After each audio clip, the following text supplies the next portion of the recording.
दोस्तों, मेरे चैनल हिंदू भक्ति पर आपका बहुत बहुत स्वागत है। कृपया वीडियो शुरू करने से पहले मेरे चैनल को सब्सक्राइब जरूर कर दें और वीडियो अच्छा लगे तो कृपया लाइक, कमेंट और शेयर जरूर करें। अब देर न करते हुए आज की कथा शुरू करते हैं। नमस्कार दोस्तों, आज की हमारी इस वीडियो में हम आपके लिए करवा चौथ की पावन कहानी लेकर आए हैं। एक समय की बात है, एक साहूकार के 7 बेटे और एक बेटी थी।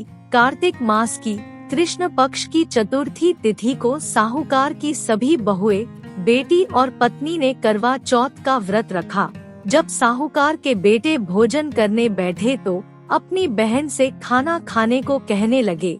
तब वो बोली, भाई अभी चांद नहीं निकला, मैं चांद की प्रतीक्षा करूंगी। चांद को अर्घ्य देकर ही भोजन कर सकती हूँ। साहूकार के बेटे अपनी बहन से बहुत प्रेम करते थे।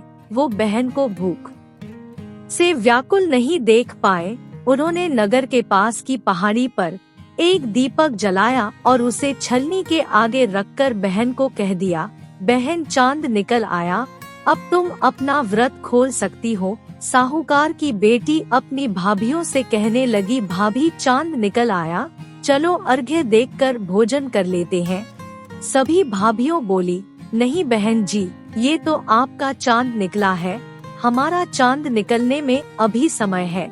भूख से व्याकुल वो चांद को अर्घ्य देकर भोजन करने बैठ गई। जैसे ही पहला निवाला खाने लगी तो उसे छींक आ गई, दूसरा निवाला खाने लगी तो उसमें बाल आ गया और जैसे ही तीसरा निवाला तोड़ा तभी ससुराल से बुलावा आ गया।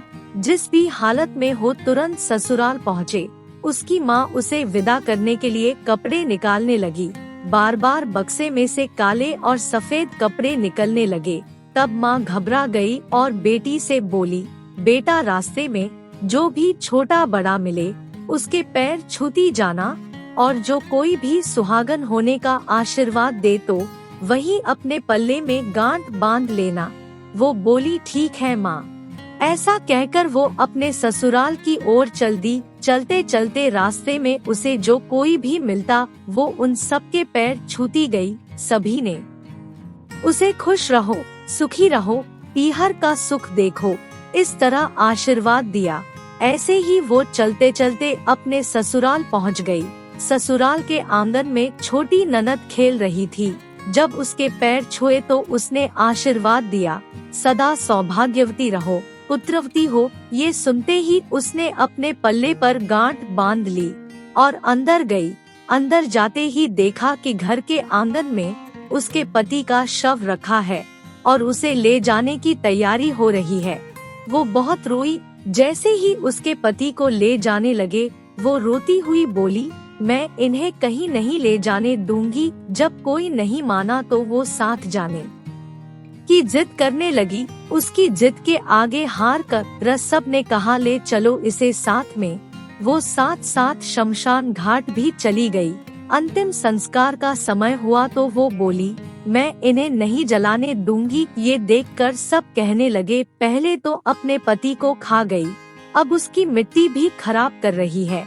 लेकिन वो नहीं मानी, अपने पति को लेकर बैठ गई और रोने लगी। ये देखकर सभी बड़ों ने निर्णय लिया कि इसे यहीं पर एक झोपड़ी डलवा दो। वो उस झोपड़ी में अपने पति को लेकर रहने लगी। पति की साफ सफाई करती, उसके पास बैठी रहती। दिन में 2 बार उसकी छोटी नन्नत खाना देने के लिए आती थी।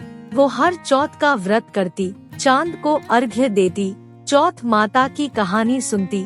जब चौथ माता प्रकट होती और कहती, करवो ले, करवो ले, भाइयों की प्यारी बहन करवो ले, घड़ी बुखारी करवो ले, तब वो उन चौथ माता से अपने पति के प्राण मांगती।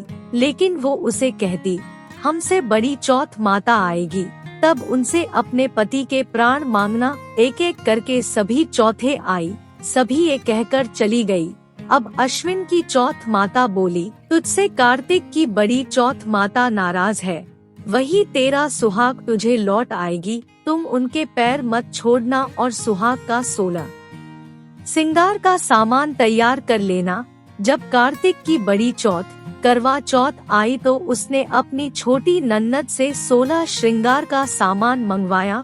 जब सास को ये पता चला तब सास ने कहा, पागल हो गई है, ये जो मांगती है दे आओ। साहूकार की बेटी ने करवा चौथ का व्रत रखा, चांद को अर्घ्य दिया और जोत जलाई।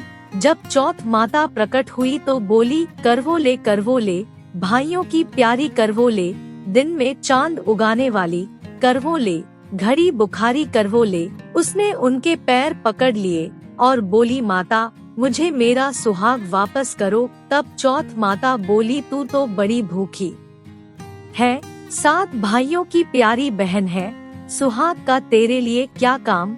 तब बोली, नहीं माता, मैं आपके पैर तब तक नहीं छोड़ूंगी जब तक आप मेरा सुहाग वापस नहीं करती। अब चौथ माता ने एक एक करके उससे सुहाग का सामान मांगा। उसने सुहाग का सारा सामान चौथ माता को दे दिया।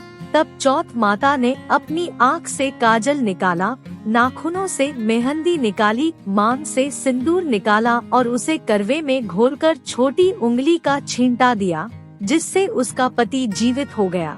चौथ माता जाते जाते उसके झोपड़ी पर लात मार गई, जिससे उसकी झोपड़ी महल बन गई। उसका पति जीवित हो गया। जब छोटी नन्नद खाना लेकर आई तो उसने देखा भाभी की झोपड़ी की जगह महल खड़ा है। वो दौड़ी दौड़ी छोटी नन्नद के पास गई और बोली, बहन आपका भाई वापस आ गया, जाओ सासू जी को कहो गाजे बाजे के साथ हमें लेने आए। छोटी नन्नद दौड़ी दौड़ी माँ के पास गई और बोली, माँ भाई जिंदा हो गया। माँ बोली, भाभी के साथ तेरा भी दिमाग खराब हो गया है। वो बोली, नहीं माँ, मैंने अपनी आँखों से देखा है, सच में भाई जिंदा हो गया है। सभी घरवाले गाजे बाजे के साथ अपने बेटे को लेने पहुँचे। बेटे को जिंदा देखकर सास बहू के पैर छूने लगी और बहू सास के पैर छूने लगी। बहू बोली, माताजी देखो आपका बेटा वापस आ गया। सास ने कहा, मैंने तो इस बेटे को साल भर पहले ही भेज दिया था, ये तो तेरे भाग्य से वापस आया है। हे चौथ माता, जैसा दुख पहले साहूकार की बेटी को दिया वैसा किसी को भी मत देना, और जैसे बाद में उसको सुहाग का वरदान दिया वैसे ही इस कहानी को कहते सुनते और हुंकार भरते सब पर कृपा करना। जय चौथ माता।